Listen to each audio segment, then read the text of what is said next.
नमस्कार. बृहन्मुंबई महानगरपालिका आयोजित शाळा बंद पण शिक्षण सुरू या अंतर्गत घेण्यात येणाऱ्या ऑनलाईन क्लासेसमध्ये आपणा सर्वांचं स्वागत. आजचा विषय आहे विज्ञान भाग 2.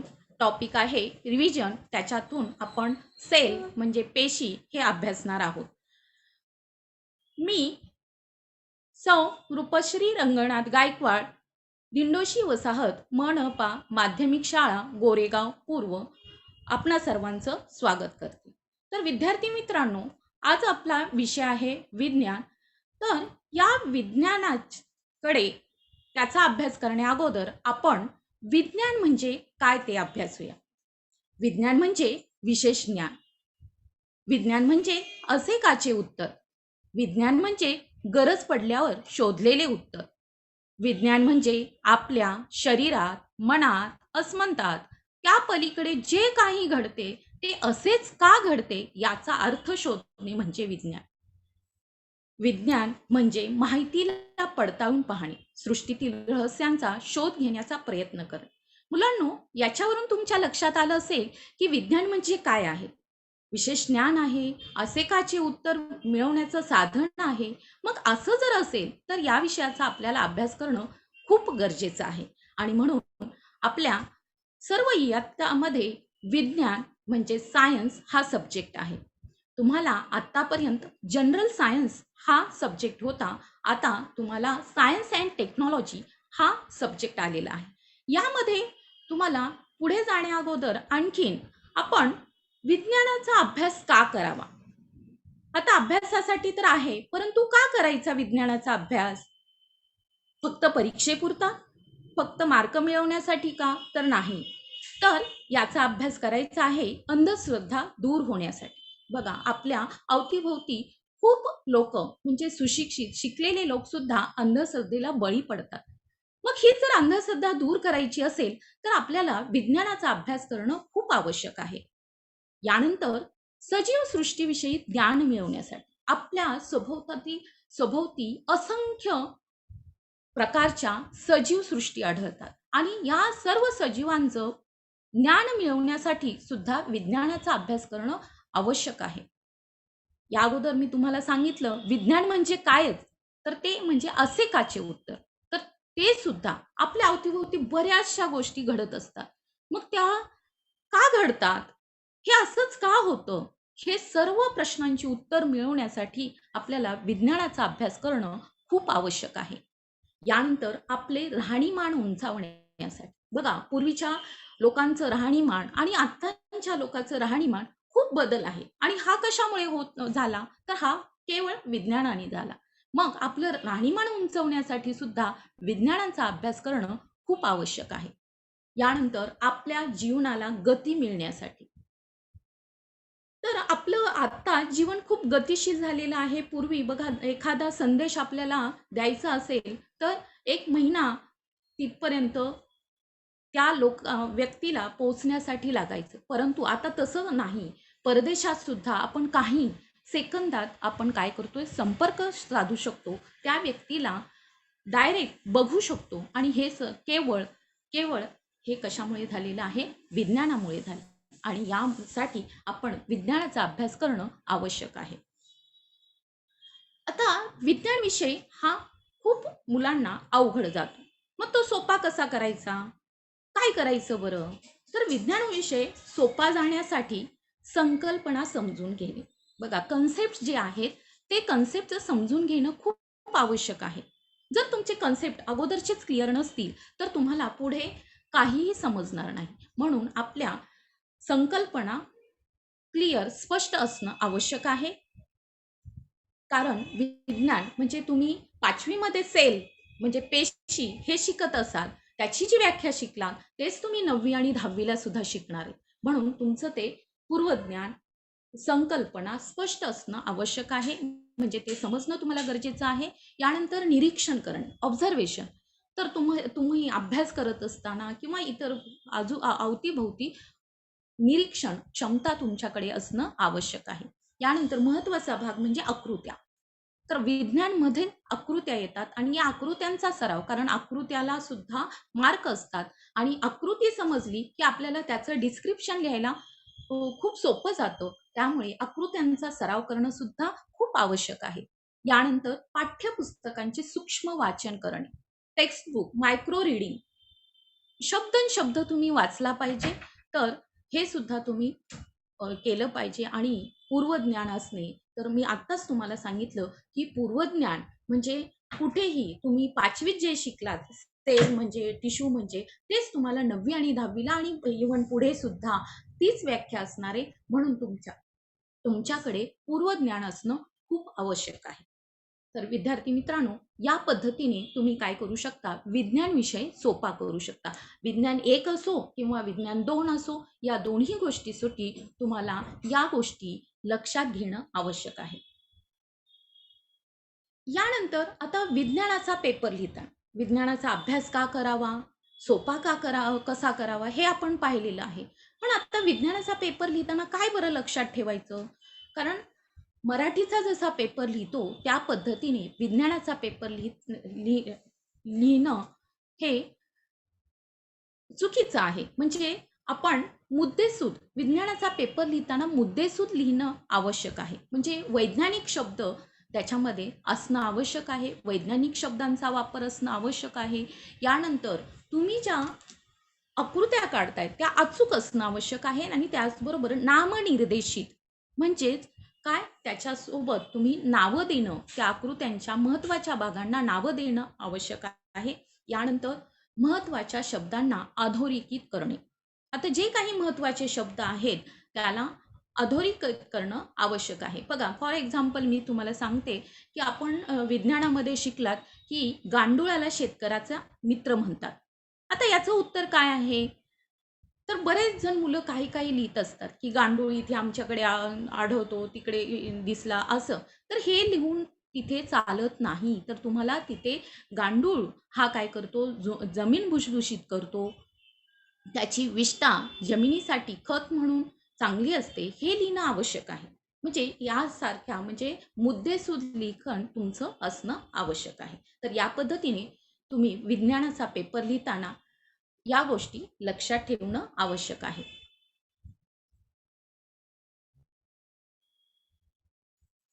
आता बघा, तुम्ही 8वीत होतात, 8वीतून 9वीला जात आहात आणि त्यासाठी तुमच्याकडे पूर्वज्ञानाची शिदोरी असणं खूप आवश्यक आहे. आणि म्हणून आपण आता 9वीतच गेल्यानंतर मी सेल शिकेल किंवा आता तुम्ही आलातच 9वीला, परंतु तुम्हाला त्यासोबत तुमची पूर्वज्ञानाची शिदोरी असणं तुमच्याकडे खूप आवश्यक आहे.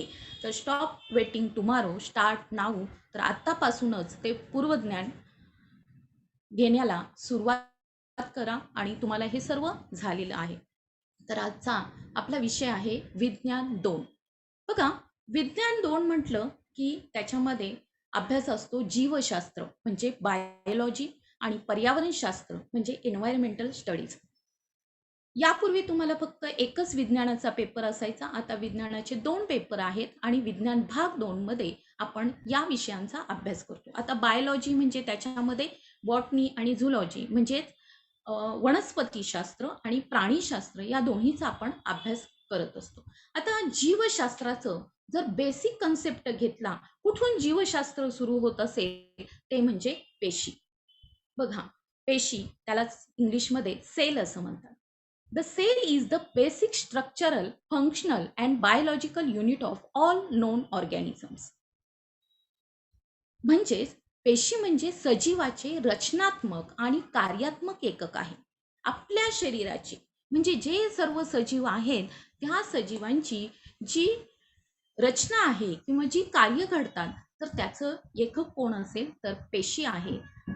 आणि cells are the smallest units of life आणि त्यामुळेच hence are often referred to as the building blocks of life.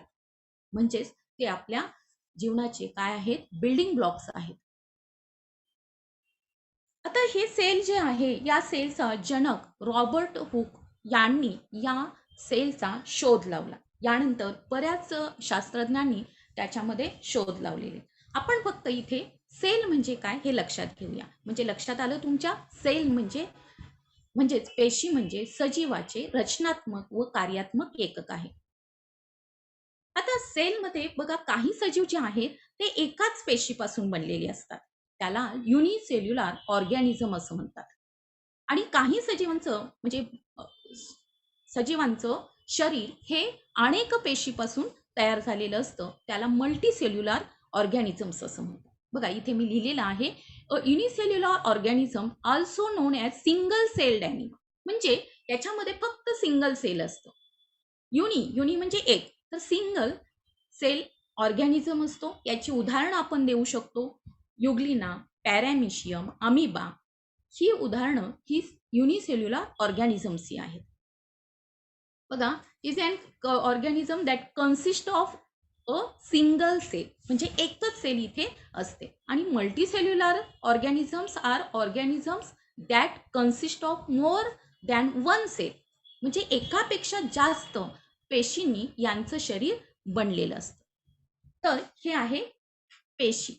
आता बघा मुलांनो, मानवाच्या शरीराचा जर विचार केला तर याच्यामध्ये सर्वात छोटी पेशी म्हणजे सर्वात स्मॉल सेल जी आहे ती असते स्पर्म म्हणजे शुक्राणू याच्यामध्ये असते. आणि सर्वात मोठी जी पेशी आहे ती आहे अंडाशय म्हणजे ओहरीमध्ये असते. म्हणजे आपल्या शरीरामध्ये पूर्ण आपलं शरीर हे पेशीपासून तयार झालेले म्हणून त्याला बिल्डिंग ब्लॉक्स असं म्हटलेलं आहे. आणि सर्वात लांब जी सेल आहे ती सर्वात लांब सेल ही नर्व सेल जी चेतापेशी आपण म्हणतो तर ती असते. हे लक्षात घ्या. हे सेल बद्दल माहिती आहे.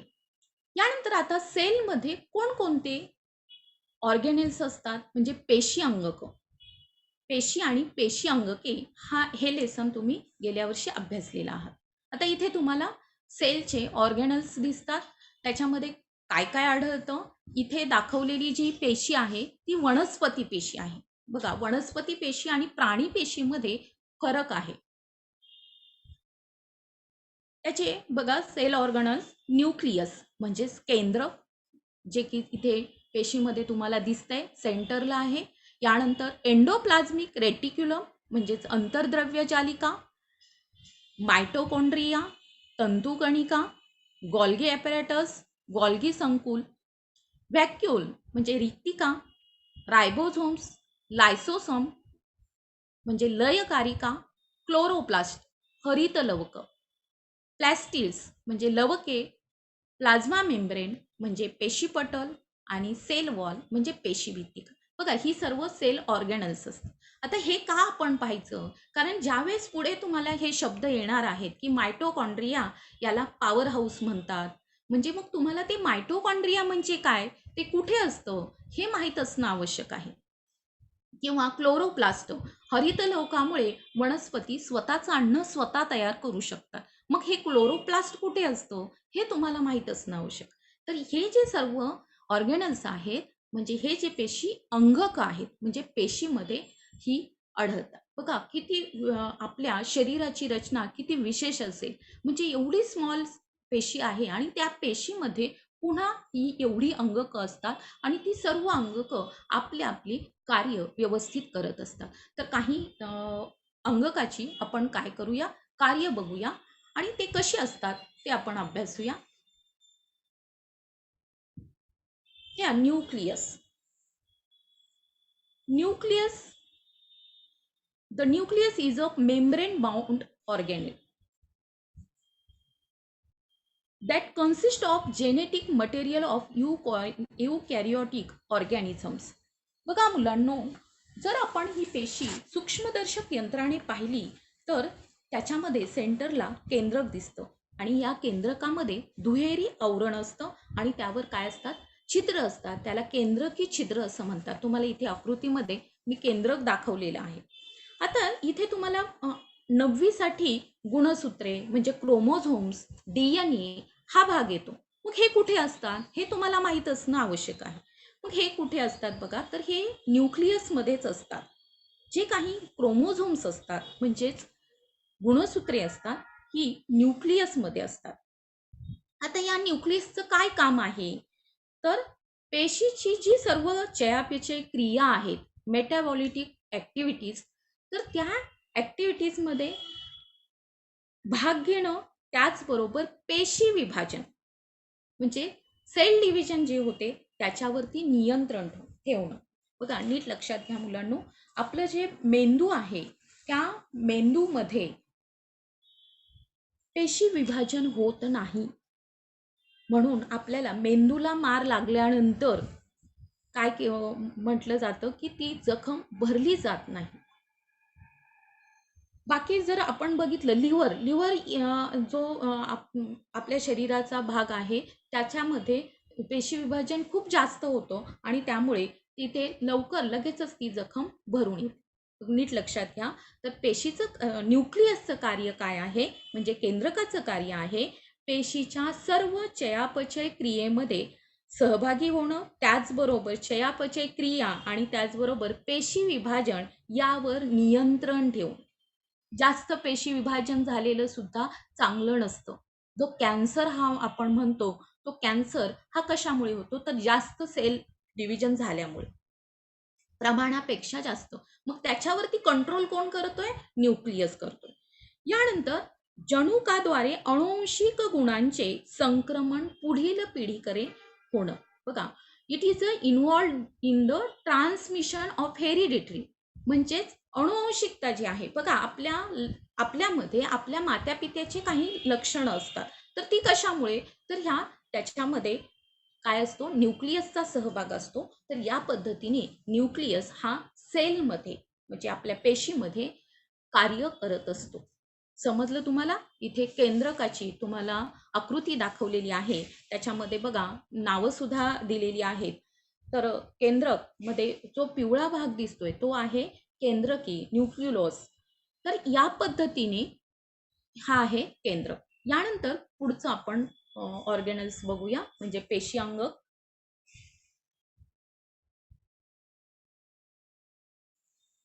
Endoplasmic reticulum. बघा, तुमच्या इमारतीमध्ये किंवा तुम्ही जिथे राहता तिथे पाणी वाहून नेण्यासाठी पाईपलाईन्स असतात. म्हणजे त्या पाईपलाईन काय करत असतात, परिवहनाचं काम करत असतात. पदार्थाचं वहन करण्याचं काम करत असतात. तर आता एंडोप्लाझ्मिक रेटिक्युलम जे आहे तो असाच एक ऑर्गेनल आहे which conduct various substance inside the cell is called the endoplasmic reticulum. बघा, इथे आकृतीमध्ये तुम्हाला ते दिसत आहे. तर याच्यामध्ये सुद्धा म्हणजे दोन प्रकारचे एंडोप्लाझ्मिक रेटिक्युलम असतात, एक स्मूथ आणि दुसरं रफ. आता रफ वरती रायबोझोम्स असतात. आता ह्याचं काय कार्य आहे, एंडोप्लाझ्मिक रेटिक्युलम म्हणजेच अंतर्द्रव्य जालिका. तर it is the framework that support cell, म्हणजे आधार देणारी चौकट आहे. फ्रेमवर्क, बघा आपल्या फोटोला फ्रेम असते त्याच्यामुळे तो फोटो व्यवस्थित असतो, तसं इथे सुद्धा एंडोप्लाझ्मिक रेटिक्युलम जे आहे ते काय आहे, फ्रेमवर्क. आणि तो काय करत असतं, सपोर्ट करत असतं, आधार देत असतं. त्याचबरोबर कंडक्शन ऑफ प्रोटीन्स म्हणजे प्रथिनांचं वहन करणे. त्याचबरोबर toxins that have enter the body through food, air and water are made water soluble by ER and flushed out of the body. म्हणजे अन्न, हवा, पाणी यामार्फत शरीरात आलेल्या विषारी पदार्थांना द्रावणीय करून शरीराबाहेर टाकण्याचं हे सुद्धा काम कोण करत असतं, एंडोप्लाझ्मिक रेटिक्युलम म्हणजेच अंतर्द्रव्य जालिका. पुढचं ऑर्गॅनेल आहे मायटोकॉन्ड्रिया. खूप महत्त्वाचं मायटोकॉन्ड्रिया हे म्हणजेच त्याला आपण काय म्हणतो, तंतुकणिका असं म्हणतो. आता तंतुकणिकेला पॉवर हाऊस असं म्हटलं जातं, कारण बघा आपल्याला जगण्यासाठी ऊर्जेची गरज असते आणि मग ही ऊर्जा कुठून मिळते, किंवा त्या पेशीला ऊर्जेची गरज आहे, पेशीचं सुद्धा कार्य होण्यासाठी ऊर्जेची गरज आहे. तर ही ऊर्जा मायटोकॉन्ड्रिया म्हणजे तंतुकणिका हे करत असतं, पुरवत असतं. म्हणजेच mitochondria is a double membrane bound organelle found in the most eukaryotic organisms. म्हणजे जे दृश्य केंद्रकी ऑर्गॅनिझम्स आहेत त्याच्यामध्ये हे मायटोकॉन्ड्रिया आढळतात. तर यांचं काम काय आहे? दुहेरी आवरण, डबल मेम्ब्रेन. बघा, दुहेरी आवरण असलेली, दुहेरी आवरणाने बनलेलं हा मायटोकॉन्ड्रिया आहे. आणि यालाच काय म्हटलं जातं? It is also called the power house of cell. का? का म्हटलं जातं? कारण हे पेशीला ऊर्जा पुरवण्याचं काम करत असतं. बघा, हे पुन्हा आता तुम्हाला 9वीला आणि 10वीला सुद्धा मग हे शब्द तुमच्या लक्षात येणं आवश्यक आहे. तुम्हाला मायटोकॉन्ड्रिया म्हणजे काय ते माहीत असणं आवश्यक आहे. आता याचं कार्य काय आहे मायटोकॉन्ड्रिया? तर to produce energy rich compound ATP म्हणजे ऊर्जा समृद्ध संयुग तयार करण्यासाठी याचा उपयोग होतो. ATP म्हणजे ॲडिनोसाइन ट्रायफॉस्फेट. त्याचबरोबर synthesis of proteins, carbohydrates, lipids etcetera by using energy in ATP. बघा, ATP मधील ऊर्जा वापरून स्वतःसाठी प्रथिने, प्रोटीन्स, कार्बोहायड्रेट्स म्हणजे कर्बोदके, मेद यांचं संश्लेषण करण्यासाठी सुद्धा मायटोकॉन्ड्रिया उपयोगी पडते. बघा, आपल्या शरीर म्हणजे ती पेशी आपल्याला पेशीला पाहण्यासाठी आपल्याला कशाचा वापर करावा लागतो? मायक्रोस्कोपचा. म्हणजे सहजासहजी ते डोळ्यांनी दिसत नाहीत. मग त्याच्यामध्ये ह्या सर्व क्रिया घडता येईल, त्याच्यामध्ये हे सर्व ऑर्गॅनेल्स आहेत. हा आहे मायटोकॉन्ड्रिया. यानंतर पुढचा ऑर्गॅनेल आहे गॉल्गी ॲपरेटस. बघा, Golgi body, also known as Golgi apparatus, is a cell organelle that helps process and packages protein and lipid molecules, especially proteins destined to be exported from the cell. बघा, हे जे आहे Golgi संकुल किंवा Golgi body, हे इथे तुम्हाला आकृतीमध्ये दिसतंय ती एकमेकांना समांतर रचलेल्या 5 ते 8 चपट्या पोकळ्या किंवा कोश तिथे दिसत आहेत आणि त्याच्यापासून हे काय झालेलं आहे? गॉल्गी ॲपरेटस बनलेलं आहे. इथे विविध प्रकारची विकरे असतात आणि ही विकरे याकडून बघा, हा गॉल्गी कॉम्प्लेक्स किंवा गॉल्गी ॲपरेटस हे काय आहे? Secretory organ of the cell म्हणजे स्त्रावी अंगक आहे हे. It produces vacuoles and secretory vesicles म्हणजेच रिक्तिका आणि स्त्रावी पिटिका ह्या तयार करतात गॉल्गी ॲपरेटस. यानंतर it helps in the formation of cell wall, plasma membrane and lysosome म्हणजे पेशीभित्तिका, यानंतर प्रद्रव्य पटल, लयकारिका यांच्या निर्मितीस मदत करण्याचं काम गॉल्गी ॲपरेटस करत असतं. Formation of cell wall. बघा, सेल वॉल सुद्धा महत्त्वाचा भाग आहे सेलमध्ये. इथे बघा, सेल वॉल त्यालाच आपण पेशीभित्तिका असं म्हणतो. बघा, a cell wall is a structural layer surrounding some types of cells just outside the cell membrane. म्हणजे सेल मेम्ब्रेनच्या बाहेरच्या बाजूला सेल वॉल असतं. हे कुठे कुठे आढळतं? तर हे शैवाल, कवक आणि वनस्पतीमध्येच हे आढळतं. प्राणी पेशीमध्ये सेल वॉल नसते, लक्षात घ्या. आणि पेशीभित्तिका म्हणजे सेल वॉल काय करतं? तर पेशी पटलाभोवती ते मजबूत आणि लवचिक आवरण आहे. मजबूत आवरण आहे. हे फक्त वनस्पती पेशीमध्ये आढळतं. बघा, इथे the cell wall support and protect the cell by preventing entry of excess water in the cell. म्हणजे पेशीला आधार देण्याचं काम करतं सेल वॉल. त्याचबरोबर पेशीत जाणाऱ्या अतिरिक्त पाण्याला अडवून पेशीचं रक्षण करण्याचं काम ही पेशीभित्तिका म्हणजे सेल वॉल करत असते. आणि ही जी पेशीभित्तिका असते ती फक्त प्लांट सेलमध्ये आढळते, हे नेहमी करता लक्षात ठेवा. हे झालं सेल वॉल. यानंतर क्लोरोप्लास्ट खूप महत्त्वाचा भाग आहे. क्लोरोप्लास्ट बघा, chloroplast is an organelle within the cells of plants and certain algae that helps in photosynthesis म्हणजे प्रकाश संश्लेषण जी क्रिया घडत असते. बघा, वनस्पती स्वतःचं अन्न स्वतः तयार करतात. तर हे तयार करण्यासाठी कोण मदत करतं? तर हे हरितलौके करत असतात. तर ही हरितलौके काय करतात बरं? तर chloroplast convert solar energy to chemical energy. म्हणजे सूर्यप्रकाशाच्या मदतीने ते काय करतात, त्या सोलार एनर्जीचं, सौर ऊर्जेचं केमिकल एनर्जीमध्ये रूपांतर करतात. म्हणून वनस्पती आणि प्राण्यामध्ये हा फरक आहे की वनस्पतीमध्ये क्लोरोप्लास्ट म्हणजे हरितलौके असतात, प्राण्यामध्ये हरितलौके, प्राणीपेशीमध्ये हरितलौके नसतात. म्हणून वनस्पती काय करतात, स्वतःच अन्न स्वतः तयार करतात. आता तुम्हाला माहिती आहे की वनस्पतीच्या पानांना हिरवा रंग असतो, नंतर फुलं लाल पिवळी असतात, फळं सुद्धा वेगवेगळ्या रंगाची असतात. तर याच हे कशामुळे, तर हे क्लोरोप्लास्टमुळेच आहे. तर chloroplast give different colours of flowers and fruits. तर या पद्धतीने बघा, थोडा थोडा हे सर्व तुम्ही अभ्यासलेलं आहे, पुन्हा आपण रिवाईज करतोय. तर हे नेहमी लक्षात ठेवा, कारण हे पुढे येणार आहे. क्लोरोप्लास्ट तुम्हाला इयत्ता 10वी मध्ये मायटोकॉन्ड्रिया, क्लोरोप्लास्ट हे येणार आहे. आता याच्यामध्ये आता तुम्ही जे सेल ऑर्गॅनल्स बघितलं, तर आपण प्लांट आणि ॲनिमलमध्ये फरक आहे, तसाच प्लांट सेल आणि ॲनिमल सेलमध्ये सुद्धा फरक आहे. आता सर्व अंगक, पेशी अंगक तुम्हाला माहिती झालेली आहेत, म्हणजे सेल ऑर्गॅनल जे आहे ते माहिती आहेत. आता बघा, सेल वॉल म्हणजे पेशी भित्तिका. आता वनस्पती पेशीमध्ये cell wall is present and is compound and is composed of cellulose. बघा, म्हणजे प्लांट सेलमध्ये पेशी भित्तिका आहे, तर ॲनिमल सेलमध्ये सेल वॉल इज अब्सेंट, म्हणजे पेशी भित्तिका अब्सेंट आहे, म्हणजे तिथे नाही.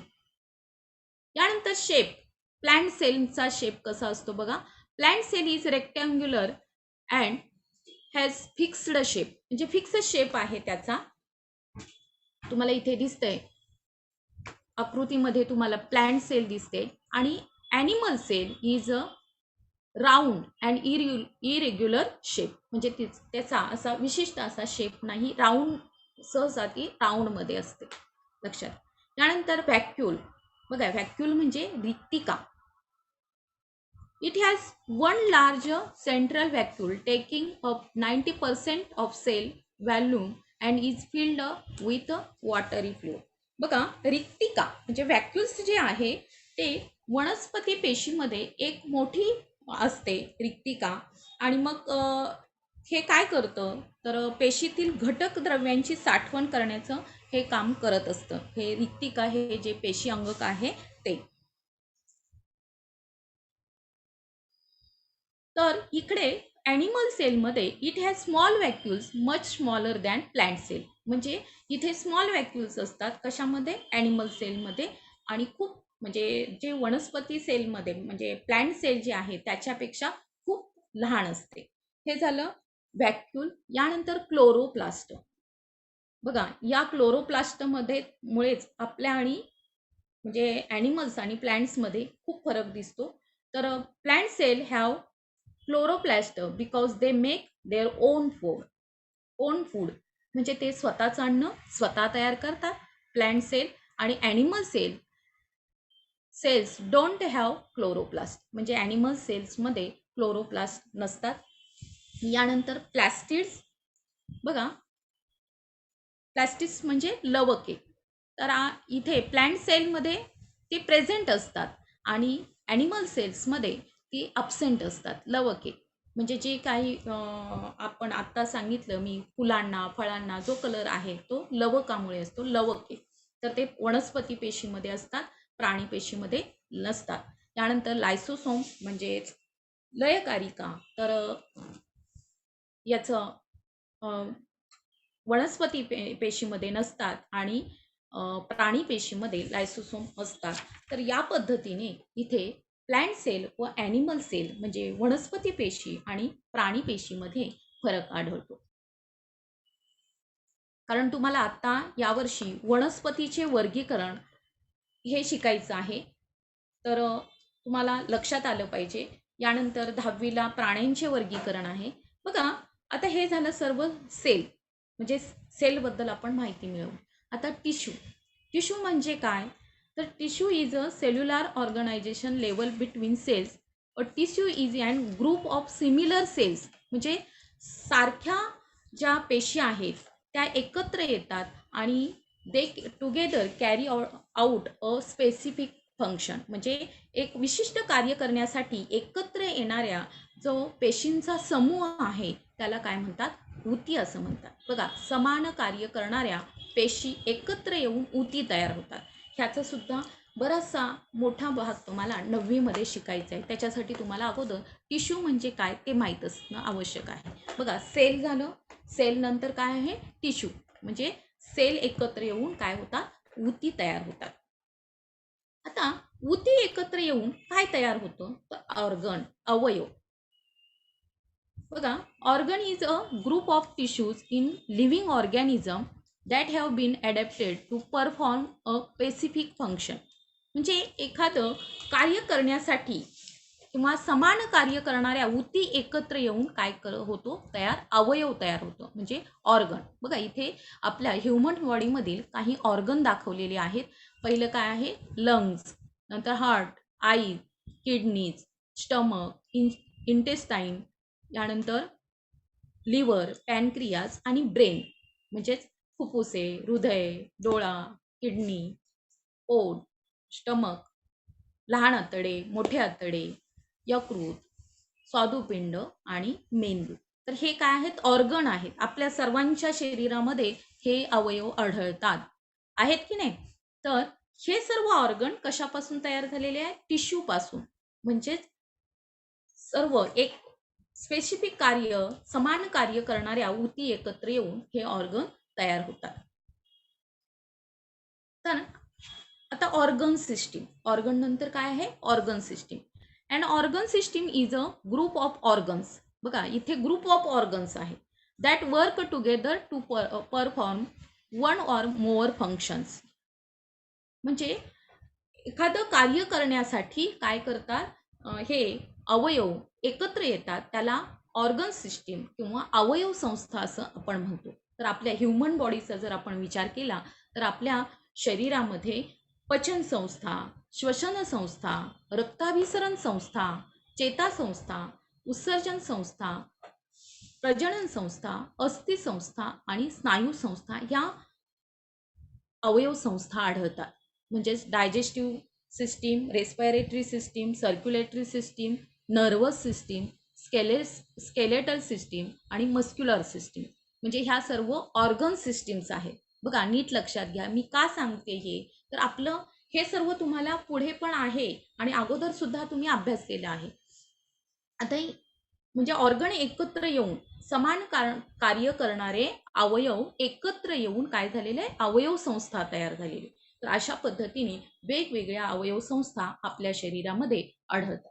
आता फॉर एक्झाम्पल आपण त्याच्यातली एखादी अवयव संस्था घेतली तर पहिली बघा, पचन संस्था. आता ह्या पचन संस्थेमध्ये इथे तुम्हाला आकृतीमध्ये पचन संस्था दिसते. तर आपल्या आपण जे अन्न खातो त्या अन्नाचं म्हणजे जटिल पदार्थाचं सहज शोषता म्हणजे शोषलं जाईल अशा विद्राव्य पदार्थात रूपांतर करण्याचं जर काम करत असेल तर ती करत असते आपली डायजेस्टिव्ह सिस्टीम, म्हणजे पचन संस्था. याच्यामध्ये कोण कोण असतं? तर तोंड, आपले बघा ऑर्गन कोणकोणते असतात? तोंड, ग्रासनलिका, जठर, यकृत, स्वादुपिंड, लहान आतडे, मोठे आतडे, मलाशय आणि गुदद. म्हणजे या पद्धतीने हे mouth, salivary gland, oesophagus, stomach, liver, pancreas, small intestine, large intestine, anus आणि रेक्टम या पद्धतीने आपली डायजेस्टिव्ह सिस्टीम असते. बघा, हे आपण तुम्ही पूर्वी शिकलेला आहात, परंतु आता मध्ये मध्ये तुम्हाला हे सर्व येणार आहे की तुम्हाला ह्या सर्व गोष्टी माहीत असणं आवश्यक आहे की liver, small intestine, large intestine. तर ही आहे आपल्या शरीरामध्ये असणारी पचन संस्था. यानंतर रेस्पिरेटरी सिस्टीम, म्हणजे त्याला आपण श्वसन संस्था म्हणतो. तुम्हाला सर्वांना माहिती आहे की याच्यामध्ये श्वसन करताना आपण काय करत असतो, ऑक्सिजन शरीरात घेतो आणि कार्बन डायऑक्साईड बाहेर सोडत असतो. तर याच्यामध्ये कोणकोणते अवयव असतात, तर नाक, घसा, श्वासनलिका, फुफ्फुसे, स्वरयंत्र आणि वायुकोश. इथे तुम्हाला आकृतीमध्ये ती श्वसन संस्था दिसत आहे. म्हणजे नोज, फॅरिंग्स, लॅरिंग्स, ट्रॅके, लंग्स. आणि या पद्धतीने हे ऑर्गन्स रेस्पायरेटरी सिस्टीममध्ये म्हणजे श्वसन संस्थेमध्ये आढळतात किंवा असतात.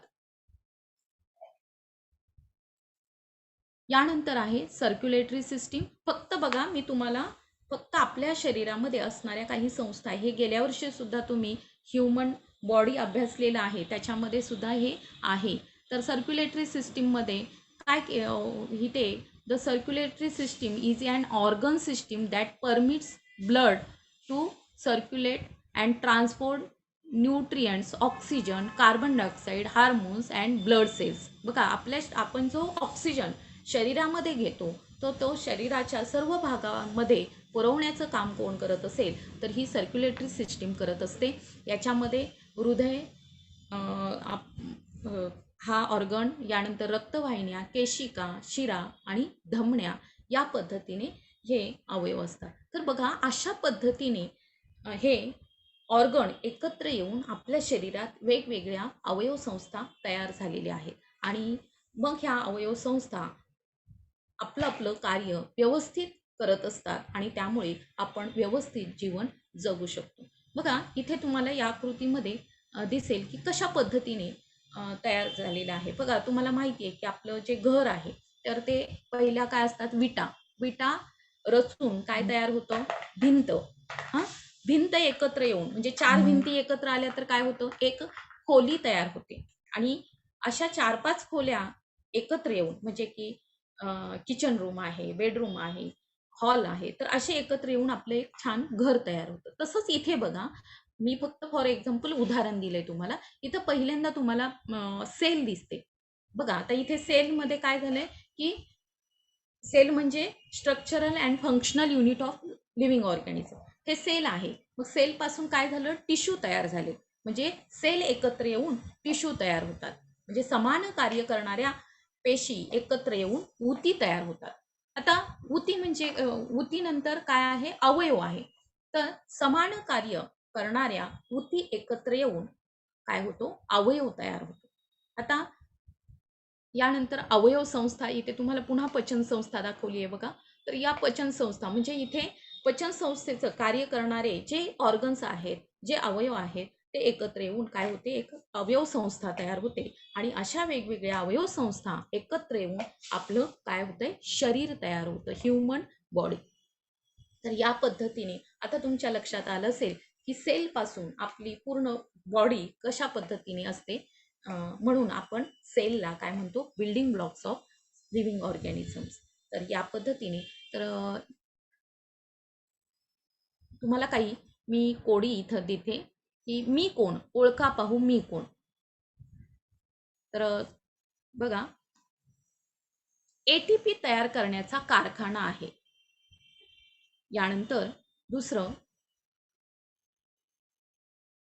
माझ्यामुळे पाने हिरवी आहेत. तिसरं, मला आत्मघाती पिशव्या म्हणतात. बघा, हे लायसोझोम जे आहे, तर त्याला सुसाईड बॅग असं म्हटलं जातं. ज्यावेळेस हे काय करत असतात, आपल्या शरीरामध्ये म्हणजे जे सेल आहेत त्याच्यामध्ये जे काही नष्ट झालेले ऑर्गन्स आहे म्हणजे सेल ऑर्गॅनिल्स आहेत, त्यांना साफ करण्याचं काम कोण करत असेल, तर लायसोसोम करत असतात आणि त्यांनाच आत्मघाती पिशव्या असं म्हटलं जातं. यानंतर मला पेशीचे ऊर्जा केंद्र म्हणतात म्हणजे पॉवर हाऊस. तर हे तुम्हाला सर्वांना मी कोण ओळखता येईल. तर इथे आपला हा भाग संपलेला आहे. म्हणजे सेल ते बॉडी इथपर्यंत आपण हे अभ्यासलेलं आहे. धन्यवाद.